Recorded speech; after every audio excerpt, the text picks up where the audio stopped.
Baik, assalamualaikum warahmatullahi wabarakatuh. Kita menuju ke teori yang terakhir ya, teori yang ke-16, yaitu tentang database trigger. Di teori kali ini, modul kali ini saya akan menyampaikan modul dari Pak Wiratmoko Yuwono ST, dosen dari UNS. Baik, pendahuluan. Jadi trigger adalah blok PL/SQL atau prosedur yang berhubungan dengan table, view, skema atau database yang dijalankan secara implisit pada saat terjadi sebuah event. Jadi trigger di sini bisa dibilang dia pemicu ya, dan dia akan dilakukan kalau ada sesuatu yang memicu saat dia dilakukan. Jadi ada dua trigger, yaitu application trigger dan database trigger. Dimana application trigger adalah trigger yang diaktifkan pada saat terjadi event yang berhubungan dengan sebuah aplikasi, sedangkan database trigger diaktifkan pada saat terjadi event yang berhubungan dengan data seperti operasi di ML atau event yang berhubungan dengan sistem. Trigger dibuat sesuai dengan keperluan, ada kalanya trigger tidak perlu dibuat, dan kadangkala trigger memang tidak perlu dibuat. Trigger perlu dibuat saat satu, membentuk sebuah aksi tertentu terhadap suatu event dan memusatkan operasi global. Trigger tidak perlu dibuat jika fungsionalitas yang diperlukan sudah ada pada Oracle server, duplikat atau sama dengan fungsi trigger yang lain. Prosedur bisa dibuat dalam database, kemudian prosedur tersebut dipanggil pada trigger. Jika penggunaan trigger terlalu berlebihan, maka akan menyebabkan terjadi sifat ketidaktergantungan yang terlalu kompleks, sehingga akan mempersulit pemeliharaan dan aplikasi yang besar. Gambar berikut ini menunjukkan ilustrasi dari penggunaan trigger. Jadi pada saat kita memasukkan employees, dia akan melakukan cek salary. Pada saat memasukkan, dia akan melakukan cek salary. Pada gambar tersebut, trigger checksal memeriksa nilai gaji pada saat suatu aplikasi mencoba untuk memasukkan baris baru ke tabel employees.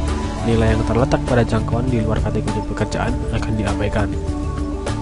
Sintak penulisan dari trigger dan berisi komponen berikut. Yang pertama, untuk table ada before dan after timing ya, dan view menggunakan instead of.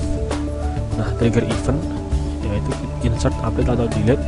Kemudian nama tabel atau view yang berhubungan dengan trigger, tipe trigger, clause when, dan trigger body. Komponen dari sebuah trigger ada 6, yaitu trigger timing, trigger event, nama table, tipe trigger, clause when, dan trigger body. Trigger timing adalah waktu kapan trigger diaktifkan. Ada 3 macam, yaitu before, after, dan instead of. Before after ini digunakan untuk DML, sedangkan instead of digunakan untuk view. Ada 3 event kemungkinan yang terjadi pada trigger, yaitu insert, update, delete. Pada saat trigger event update, kita dapat memasukkan daftar kolom untuk mengidentifikasi kolom mana yang berubah. Jika tidak ditentukan, maka perubahannya akan berlaku untuk semua kolom pada semua baris. Tipe trigger ada 2 macam, yaitu statement trigger dan row trigger. Statement trigger dijalankan sekali saja pada saat terjadi sebuah event. Statement trigger juga dijalankan sekali meskipun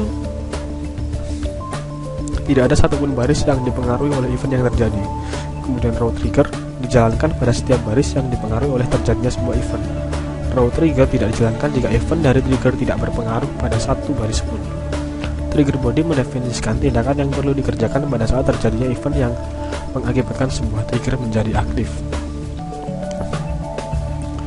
Contoh berikut ini akan mengaktifkan sebuah trigger pada saat sebuah baris tunggal dimanipulasi pada tabel. Misal diberikan perintah DML untuk menyisipkan baris baru ke dalam tabel sebagai berikut: insert into departments, department ID, department name, location ID, value 400, consulting 2400.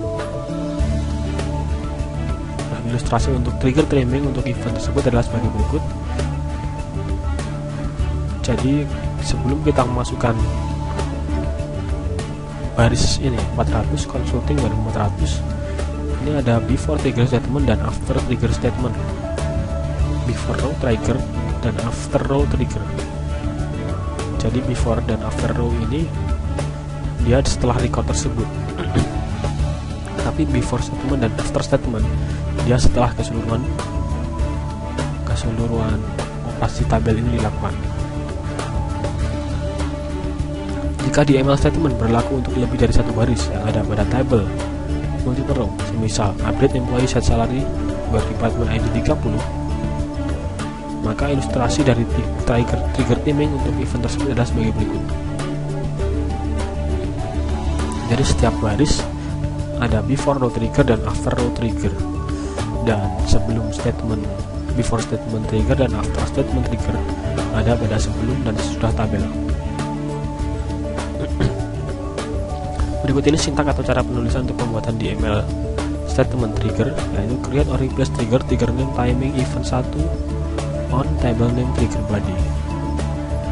Jadi seperti ini, create or replace trigger secure employee at urut before insert all employees. Jadi dia akan dijalankan sebelum memasukkan data ke tabel employees.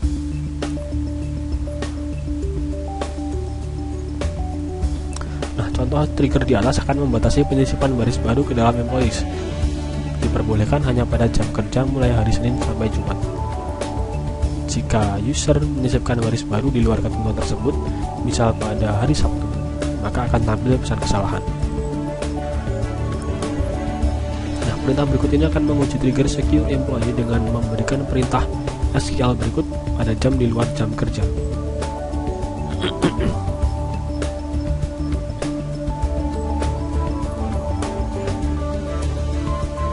Jadi seperti ini. Kita mencoba memasukkan data ke dalam employees, ya, tabel employees bukan pada hari kerja, sehingga trigger tadi akan terpicu dari kesalahan yang dimasukkan oleh user.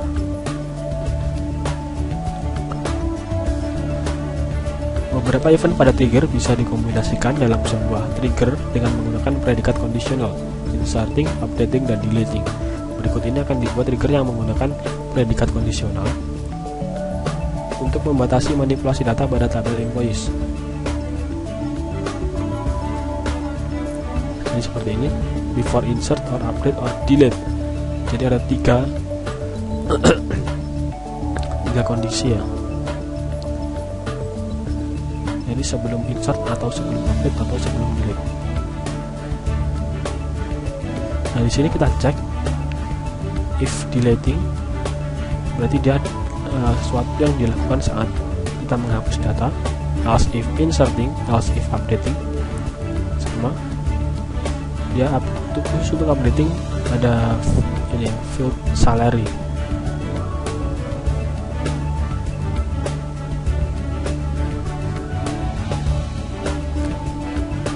Nah, row trigger berikut ini sintak atau cara penulisan untuk membuat row trigger, yaitu create or replace trigger name event 1 on table name for each row. Ada klausa tambahan yaitu for each row. Nah, contoh berikut akan dibuat row trigger dengan timing before untuk membatasi operasi DML pada tabel employees. Hanya diperbolehkan untuk pegawai yang memiliki kode pekerjaan @press atau @vp serta memiliki gaji kurang dari 15.000 menurut saya.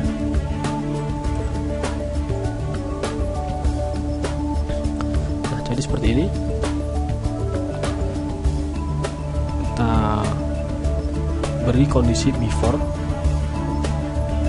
for each row, artinya setiap baris dia akan dicek kondisinya.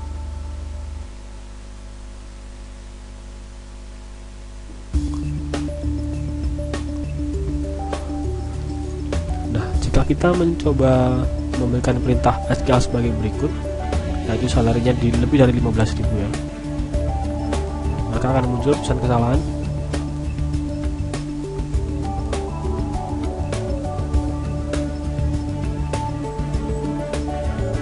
kesalahan bahwasanya gaji hanya employee cannot earn this amount. Oke. Nah, pada row trigger, nilai dari kolom sebelum dan sesudah perubahan data dapat dirujuk dengan menggunakan old dan new qualifier. Old dan new hanya digunakan pada row trigger. Old dan new menggunakan prefix Z2 untuk pernyataan dalam perintah SQL. Jika qualifier ini terlibat dalam pembatasan kondisi pada klausal when, maka tidak digunakan prefix .2. Row triggers akan menurunkan unjuk kerja jika banyak dilakukan update pada tabel yang cukup besar.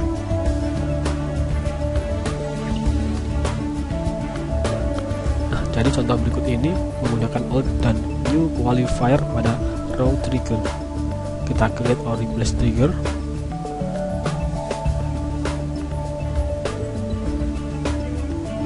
Nah, jadi pada saat kita mengupdate tabel mengubah tabel employee ya,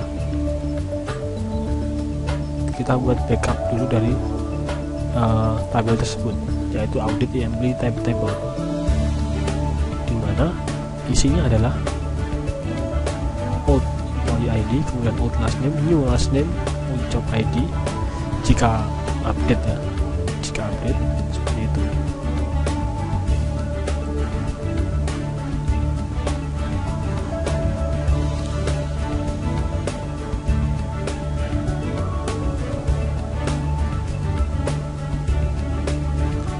Oke, masih berlanjut dari sebelumnya. Nah, jadi untuk membatasi operasi trigger hanya pada baris yang memenuhi kondisi tertentu, kita gunakan klausa when. Berikut ini akan dibuat trigger pada tabel employees yang menghitung komisi yang diterima oleh seorang pegawai pada saat sebuah baris ditambahkan ke dalam tabel employees, atau pada saat dilakukan modifikasi pada gaji pegawai.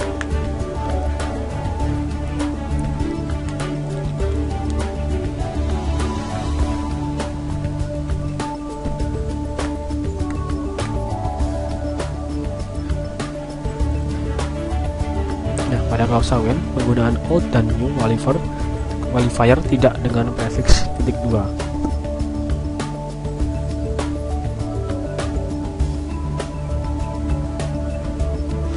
Nah, berikut ini perintah-perintah umum yang digunakan untuk pada trigger, yaitu alter trigger, disable atau enable untuk menonaktifkan dan mengaktifkan. Lalu untuk mengaktifkan dan menonaktifkan trigger yang berlaku pada suatu tabel, semua trigger ya. Dan kita alter table name, disable atau enable all. Nah, untuk melakukan compile ulang, kita gunakan perintah alter trigger name dan compile. Nah, untuk menghapus, kita gunakan drop trigger nama trigger yang ingin kita hapus. Nah, untuk catatan juga, jika semua tabel itu kita hapus, maka semua trigger yang berlaku di tabel tersebut akan terhapus juga.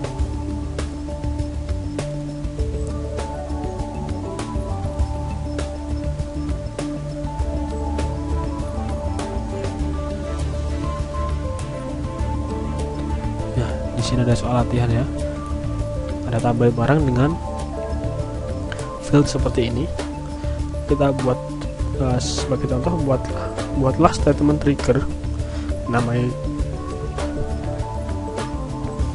dengan nama trigger coba yang melakukan pengecekan terhadap insert pada tabel barang.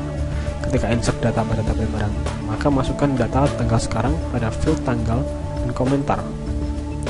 Masukkan data.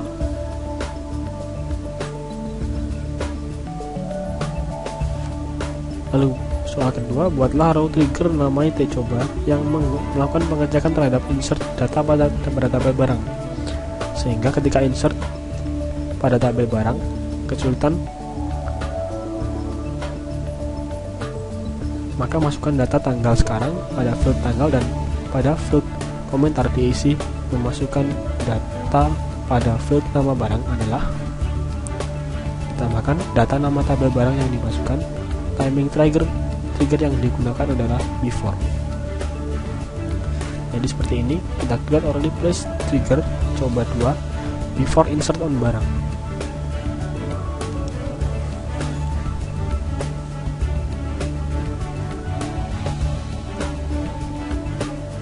Baik, sekian untuk praktikum kita yang ke-16 tentang database trigger ya. Terima kasih atas perhatiannya. Mohon maaf bila selama praktik teori 1 sampai 16 banyak sekali terjadi kesalahan, terutama dalam mengucapkan saya sendiri dan dalam penjelasan tentang database 2. Baik, terima kasih atas perhatiannya. Mohon maaf yang sebesar-besarnya. Wassalamualaikum warahmatullahi wabarakatuh.